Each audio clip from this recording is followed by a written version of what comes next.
Hola, hoy vamos a hablar acerca del control LQR de horizonte finito. En particular, vamos a hablar acerca del control de un sistema de dos tanques en serie y cómo vamos a resolver esto en MATLAB. Vamos a iniciar describiendo el sistema que está propuesto. Tenemos un sistema que tiene dos tanques, un proceso que tiene dos tanques. El primero de los tanques, bueno, tiene una salida que alimenta al segundo de los tanques. La salida de líquido del primero de los tanques es H1, perdón, la salida de líquido es F1 y el nivel es H1, y la salida de F1 depende de la cantidad de líquido que hay en el tanque 1, y la salida en el segundo tanque depende de cuánto es el nivel en el segundo tanque. Vean algo, este sistema tiene dos entradas.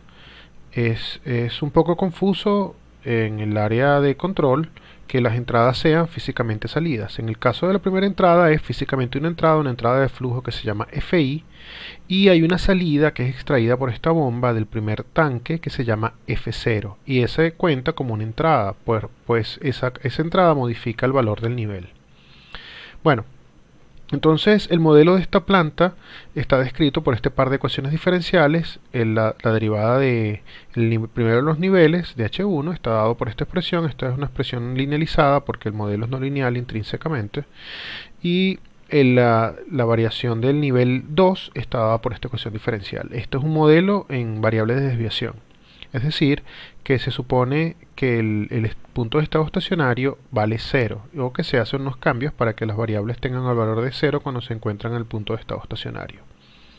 Entonces vamos a representar este sistema utilizando las variables con las que trabajamos regularmente, que son x1, x2, y en el caso de las entradas u1 y u2.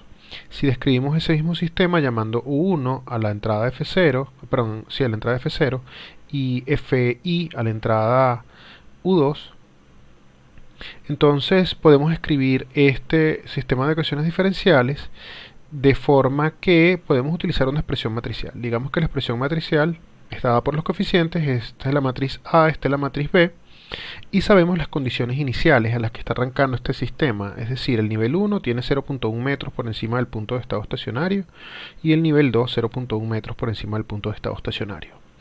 Lo que deseamos es minimizar este índice, este funcional de desempeño. El índice de desempeño que tenemos, bueno, depende de los estados x1 y x2 y de las entradas u1 y u2, tal como está descrito. Cuando representamos eso, esa expresión J en términos de matrices, tenemos esta representación, en donde J, bueno, está dada por esta matriz, que corresponde a los estados, que es 10, 0, 0 y 15, y la segunda matriz representa las entradas, está dada por esta expresión.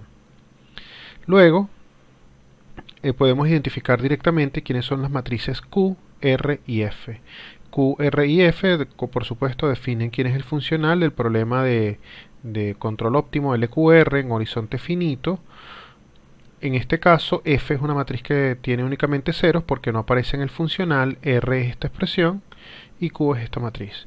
R tiene que ser definida positiva, es decir, los elementos, si R fuera diagonal, como es este caso, que no tiene por qué serlo, los elementos de la diagonal principal tienen que ser mayores que 0, o una definición mucho mejor o más adecuada a la definición de una matriz definida positiva es que todos los autovalores de R tienen que ser positivos.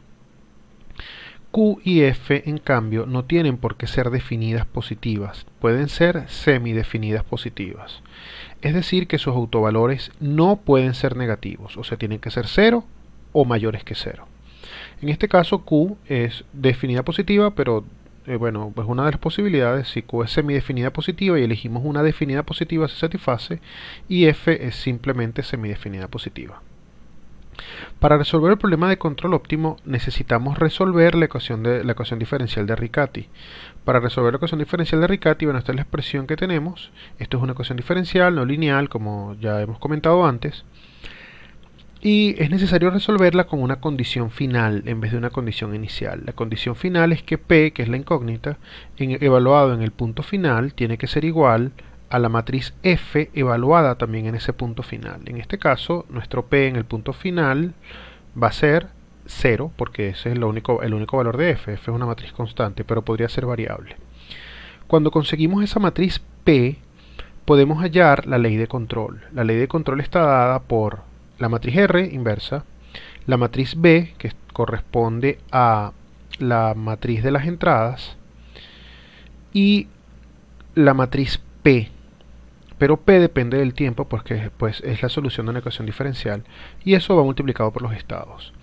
P depende del tiempo, quiere decir que hay valores diferentes de P para cada instante de tiempo. Esto es más o menos como lo siguiente. Supónganse que cuando el tiempo vale 0, ustedes tienen una matriz P, y cuando el tiempo vale 1, tienen otra matriz P. Y así, para cada tiempo tienen diferentes matrices, y por todas podremos representarlas como que si estuvieran apiladas. Para cada instante de tiempo tendrán una matriz diferente, y esta evolución de P es la que vamos a utilizar para diseñar el sistema de control. Lo primero es que, bueno, naturalmente nosotros vamos a resolver esta ecuación de forma numérica, pues es difícil resolverla de forma analítica y hay muy pocos casos donde se tienen soluciones explícitas de la ecuación diferencial de Riccati. Y al resolverla vamos a tener distintas matrices, una para cada instante de tiempo. Cuando se vayan a utilizar, bueno, habrá que pensar cuál es el mecanismo que hay que utilizar para los tiempos intermedios, porque el sistema es un sistema de tiempo continuo. Dicho de otra forma, ¿qué ocurre cuando necesitemos la matriz P para el tiempo que está entre el tiempo 1 y el tiempo 2, por ejemplo? Bueno, habrá que interpolar, supongamos que el tiempo vale 1.5 o 1.7, habrá que interpolar entre 1 y 2 los valores entre las dos matrices para ver qué valores de P se van a utilizar. De esta forma, entonces necesitamos tener alguna forma de almacenar los distintos valores de la matriz P para distintos valores de tiempo y utilizar esto en el proceso cuando se desee controlar. ¿Cómo vamos a resolver esto? Bueno, para resolverlo, yo aquí he preparado un script que nos puede ayudar a tener una buena representación. Aquí estoy escribiendo cuál es el número de estados. Es importante identificar claramente cuál es el número de estados y el número de entradas del sistema. Para este problema, como lo habíamos descrito, bueno, se tienen que hay dos estados, ya los habíamos mencionado, son x1 y x2. Y las matrices, perdón, en este problema en particular hay dos entradas. Hay dos entradas que son 1 y 2. Las matrices de estado que describen a la planta, bueno, tenemos la matriz A, que está dada por, bueno, menos 0.1107, 0, y bueno, aquí están los elementos de la matriz A. La matriz B está dada por menos 1100, colocamos los valores de la matriz Q, R y F. Esa matriz U tiene un error. Bueno, ahora lo corregimos. Vamos a suponer que esos fueran los valores de la matriz U, pero voy a indicar algo.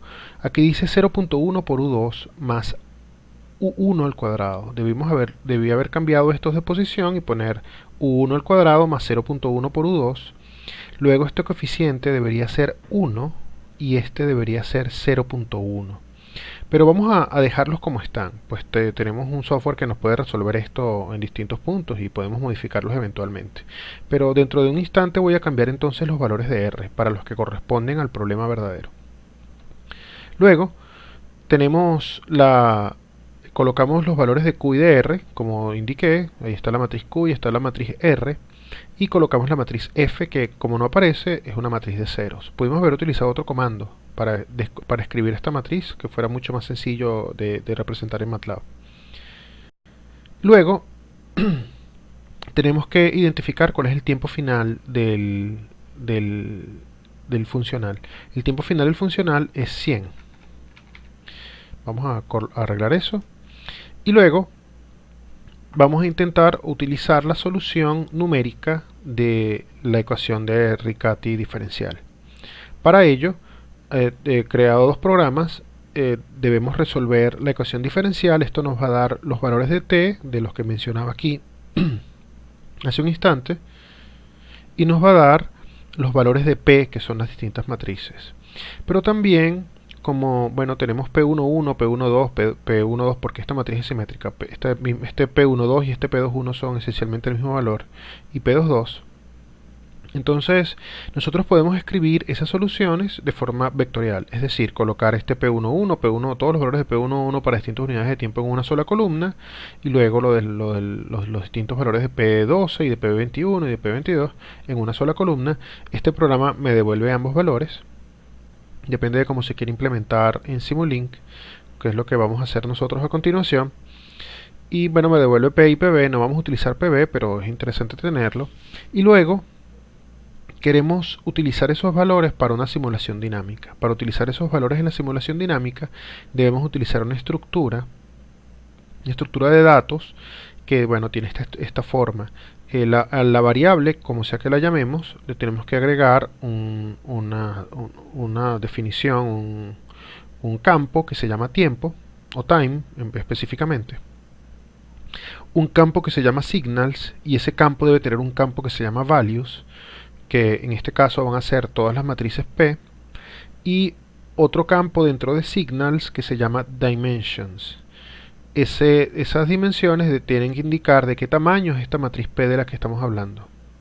En nuestro caso, la matriz P siempre tendrá el mismo tamaño que la matriz A, por eso es importante identificar el tamaño de la matriz A. Esto será 2 por 2, como lo he indicado aquí. El tamaño de M no está utilizado en este código, pero debemos identificarlo porque B tiene que ser una matriz n por m, y así debemos obtener los tamaños adecuados para todas las matrices. Cuando el procedimiento para resolverlo, bueno, es pedirle a MATLAB que resuelva una ecuación diferencial. Estoy utilizando O de 15S, pues no estoy seguro qué velocidad van a responder cada uno de los coeficientes de la matriz P, que son la incógnita de esta ecuación diferencial. Y lo otro que hago es que esto se está resolviendo con una condición final, no con una condición inicial. Entonces hay que resolverlo desde el tiempo final hasta el tiempo inicial. Entonces el rango de tiempo aquí es invertido, va desde el tiempo final hasta 0, con la condición final, que ya no es condición inicial. Y bueno, MATLAB requiere que los elementos estén escritos en forma de vectores, entonces es necesario hacer una reconversión de las matrices a vectores y luego de vectores a matrices, y esos son los comandos que están colocados en este programa. Además, necesitamos la forma de la ecuación diferencial que se va a resolver. La ecuación diferencial que se va a resolver es una ecuación que ya comenté, muy sencilla, es la ecuación diferencial de Riccati, donde P debe entrar como un vector, lamentablemente. Y bueno, no es que sea un problema, lo que requiere es convertir de matrices a vectores y de vectores a matrices, lo cual, bueno, puede ser un poco confuso. La matriz P, que obtenemos debe resolverse, o sea, la recibe como un vector, se convierte nuevamente en una matriz, se debe sustituir en la ecuación de Riccati, y la solución de la ecuación de Riccati hay que pasarla como solución de la ecuación diferencial, y nuevamente continuar en cada uno de los pasos. Es decir, sacar esta cuenta nos da el valor de cuánto vale el diferencial de P, y ese diferencial de P es pasado como el diferencial que se utiliza para incrementar los valores de P utilizando la condición final. Luego, este programa utiliza a los otros dos para resolver la ecuación diferencial. Una vez que nosotros ejecutamos todo este código, cuando ejecutamos este código, voy a ejecutarlo, en MATLAB deberán aparecer todas las variables que he descrito. Vean que, bueno, se está tardando un poco. Vean que cuando se resuelve la ecuación diferencial, en el workspace deben quedar los valores de las matrices que ya definimos, que son A, B, las matrices Q, R y F. Bueno, tenemos M y N. Debe quedar P. Vean que P es un arreglo que tiene una matriz, digamos, tridimensional, que es 2 por 2 por 68. Es decir, hay 68 capas de estas de las que describí. Y tenemos también el tiempo, que es un vector que tiene 68 elementos. Y bueno, tenemos la estructura esta que les comenté, que nos va a permitir representar esto en Simulink. Yo hice ya la representación de este diagrama en Simulink. Este es el diagrama en cuestión. Vean, el principal problema es que nosotros debemos tomar esa matriz P, que debe estar almacenada en algún lugar, y nosotros estamos utilizando el workspace para almacenarla. Nosotros debemos tomar esa matriz P, que viene del workspace, e introducirla en una simulación. Entonces, bueno, la matriz P hay que hacer algunos cálculos y introducirla dentro del sistema. Aquí está representado el sistema dinámico. El sistema dinámico está compuesto de la matriz A y la matriz B. De entrada yo voy a hacer algunas modificaciones. Lo primero es que yo quisiera representar esto de una forma un poco más canónica, digámoslo de alguna forma. Entonces yo quisiera que B entrara a este proceso con signo positivo, como debería ser. Entonces lo que voy a hacer es modificar la manera como está representada esta suma, de forma que cuando entre B, bueno, B entre sumándose como debería entrar. Y luego voy a hacer algunos cambios en algunos otros de los bloques de este problema. Lo otro que debemos considerar es que, bueno, tenemos un integrador. Ese integrador puede tener o no condiciones iniciales. Aquí estoy utilizando un integrador y una perturbación. La perturbación se le puede dar a los estados y deberíamos dársela a los estados. Bueno, había comentado que iba a cambiar esto por suma. Una vez que tenemos esto asignado, ok, esto está lento. Ok, una vez que estaba comentando acerca de las condiciones iniciales. El problema, como está descrito, tiene condiciones iniciales dadas por el estado 1 en 0.1 y el estado 2 en 0.1. Entonces voy a ir al integrador y voy a darle las condiciones iniciales a los estados. Las condiciones iniciales serán 0.1 y 0.1. Vean que está dado como un vector y están dentro de un corchete, por supuesto, porque son un vector. La primera condición es la condición del estado 1 y la segunda condición es la condición del estado 2. Esta perturbación, que es un escalón, vean que ocurre en el momento 0 y va del valor 0 a 0. Esto significa que no está haciendo ningún efecto sobre el proceso, no se está haciendo nada con esa perturbación. Entonces, sabiendo que el tiempo final con el que habíamos trabajado era 100, vamos a correr esta simulación. Al correr la simulación, entonces vamos a obtener las respuestas de cuáles son los valores de X. MATLAB va a tomar desde el workspace esos valores de P y MATLAB va a darnos los valores que se obtienen del cálculo de U. Aquí, como hice una modificación, esto no va a correr como es. Entonces, bueno, él va a dar menos resultados, pero voy a volver a hacer una modificación y voy a volver a correr este diagrama. El problema está en que como B debería entrar con signo positivo, como hemos descrito, entonces el valor de la realimentación tiene que venir dado por la fórmula que se comentó, y la realimentación viene dada por menos R inverso por B traspuesto por P multiplicado por X. Entonces nosotros necesitamos que lo que va adentro de este bloque sea esa expresión que habíamos indicado.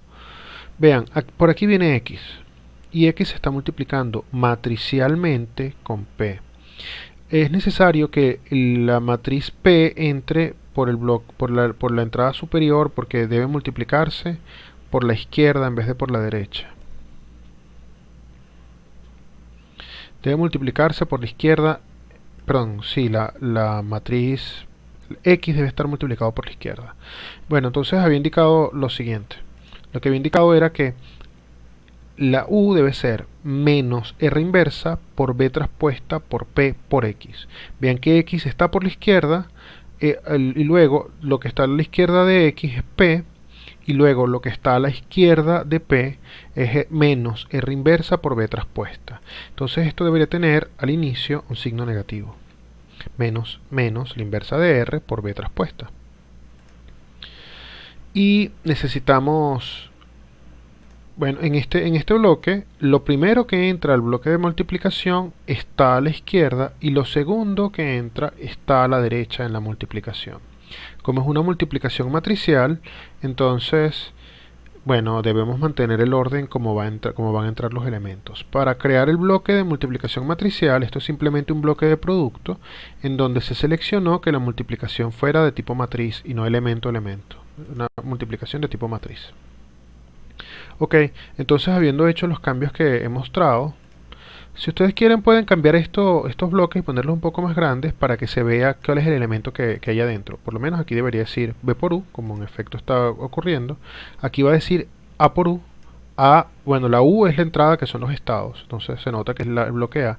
Y aquí tal vez porque tiene el signo negativo y la inversa, tal vez no se vaya a ver lo que... Ah, no, sí se puede obtener. Entonces esto debería decir menos la inversa de R por B traspuesta por la entrada. Que la entrada es X por P. Entonces, cuando nosotros hagamos esta simulación, vamos a poder observar cuál es la respuesta de los estados adecuados. Entonces, si abrimos los estados, obtenemos esta respuesta. Aquí se ve que ambos estados regresan a cero una vez que transcurre, bueno, un tiempo como de, no sé, aproximadamente de 35, digamos. De igual forma, podemos ver los valores de P. La matriz P, bueno, evoluciona en el tiempo, tiene varios elementos y esta es la respuesta de los elementos de P. En la respuesta, bueno, este primer elemento llega a tener un valor relativamente alto al inicio y luego desciende hasta llegar a cero. Vean que el comportamiento de P es como el opuesto del comportamiento que uno espera de una variable. P lo que hace es, en este caso, es decrecer y decrece con una pendiente muy rápida. Si nosotros hacemos un acercamiento de las otras variables, vamos a observar lo mismo. Vamos a hacer un acercamiento de las otras de las otras tres variables de esa matriz P. Ok, ahí está. Vamos a volverlo a hacer. Esto está funcionando bastante lento por la grabación del video. Entonces vean que este elemento de P tiene un valor que es durante un tiempo constante y luego comienza a decrecer con una suficiente velocidad hasta que llega a cero. Y lo mismo ocurre con el otro de los valores de la solución de la ecuación de Riccati. Esto es una de las condiciones, de las características de los problemas de control óptimo, que una de las variables cambia es estable, mientras que la otra es inestable. Mientras X es estable, P es inestable. En el caso del control óptimo en general, el valor de los multiplicadores de Lagrange es inestable. O sea, para que una variable sea estable, el otro debe ser inestable. Entonces eso genera un problema cuando uno quiere resolver sistemas como este durante mucho tiempo. Luego tenemos la solución de U. Cuando vemos la forma de U, vemos que U responde rápidamente, prácticamente después de, vamos a hacer aquí un arreglo de los ejes, prácticamente después de un segundo o algo así ya deja de aparecer U en la respuesta, se vuelve cero. Habíamos indicado que había un problema con la función de costo que habíamos descrito. La función de costo que habíamos descrito estaba mal planteada porque este coeficiente es el que vale 1 y este otro es el que vale 0.1. Entonces vamos a ver qué ocurre cuando uno hace estas modificaciones. Para uno hacer las modificaciones, nosotros no tenemos por qué tocar este diagrama. Todo lo que podemos hacer el diagrama es, bueno, tal vez obtener más gráficas, hacer un análisis de la información y demás, pero toda la información está siendo tomada del workspace. Este bloque, por ejemplo, contiene una ganancia y dice A simplemente, no dice cuáles son los elementos de la matriz A. O sea que podríamos modificar inclusive la matriz A y hacer la simulación. Todo se está tomando del workspace. Entonces, para refrescar lo que hay en el workspace, debemos volver a correr este programa. Entonces lo voy a volver a correr. Ahora este valor de R es 1, el que corresponde a U1, el que corresponde a U2 vale 0.1. Y cuando uno hace esa ejecución en el workspace, en el command window, debemos observar que tenemos nuevamente los valores de las matrices, se ejecutó nuevamente el programa. Y podemos ahora hacer una nueva simulación. Cuando hagamos esta nueva simulación vamos a obtener nuevamente distintos valores de X, de U y de P. Cuando observamos los valores de U, bueno, esto es esencialmente lo mismo que había comentado hace un momento. Estas respuestas son relativamente rápidas, las de U, mientras que X En cambio, tiene una respuesta relativamente lenta. Algo que podemos observar de aquí inmediatamente es que, bueno, esa era la condición con la que estaba propuesto el problema, que era integrar el índice de performance hasta 100, pero 100 parece un índice muy grande. Entonces, lo que podemos hacer es modificar ese índice. Voy a utilizar el tiempo final del funcional, lo voy a colocar en un valor un poco más apropiado para el problema con el que estamos trabajando. Digamos que vamos a hacer esta solución hasta 30. Esto por supuesto va a afectar la solución de la ecuación de Riccati, va a afectar todo el problema en general. Bueno, cambio 30, corro aquí y ahora puedo volver a correr la simulación. Ya no tiene sentido trabajar a un tiempo de 100, deberíamos trabajar a un tiempo de 30. ¿Por qué? Bueno, porque no tenemos una forma en esta manera como hemos implementado esta simulación de representar P en función de los cambios que hemos agregado, que ocurre después de 30 con P. No sabemos si lo mantenemos constante y no tiene sentido mantenerlo constante porque estábamos indicando que P crecía infinitamente a medida que transcurría el tiempo, por lo menos decrecía infinitamente, y eso es un problema para intentar simular en otros tiempos mayores de 30. Lo que podríamos hacer es un ciclo en el cual los valores de P se vuelvan a repetir como venían siendo utilizados, porque P no depende de ninguna forma de los valores de X. Luego podríamos utilizar la misma P con una X diferente porque no es necesario considerar los valores de X. Entonces podríamos hacer un ciclo para que se reproduzcan los valores. Esto no lo vamos a hacer por ahora. Vamos entonces a simular hasta un tiempo de 30 y vamos a observar el comportamiento de X. Bueno, X alcanza el valor de 0, que es el valor deseado en un sistema, en un controlador LQR, que es un regulador esencialmente. Y vamos a observar los valores de U. Bueno, como se observó, como se comentó antes, también regresan a 0. Tal vez una de las cuestiones que podemos observar es que U es muy grande. Cuando digo que es muy grande, es que las condiciones iniciales de los niveles son de 0.1. Y tal vez nosotros quisiéramos que la U no cambiara tan rápidamente. Entonces, en el último de los cambios que les voy a proponer, lo que yo quisiera hacer es que U ahora responda más lentamente. Es decir, que U tenga mayor importancia en el funcional.